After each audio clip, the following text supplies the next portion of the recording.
ஒரு ஊரில் செல்வந்தர் ஒருவர் இருந்தார்.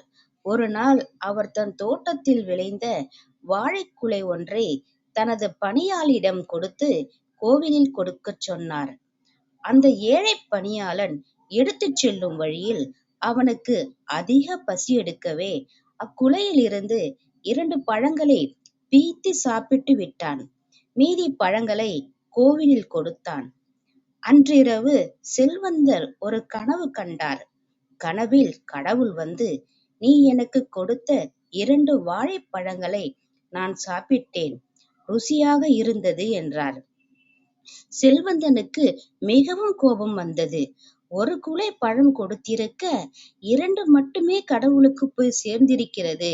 மீதி பழங்கள் என்னவாயிற்று என செல்வந்தர் கோபப்பட்டார். மறுநாள் காலை அந்த பணியாளனை கூப்பிட்டு விசாரித்தார்.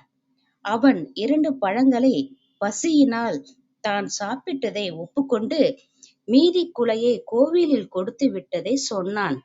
அப்போதுதான் செல்வந்தனுக்கு புரிந்தது, அந்த ஏழை பணியாளன் சாப்பிட்ட பழம் மட்டுமே கடவுளிடம் சென்று அடைந்திருக்கிறது என்று.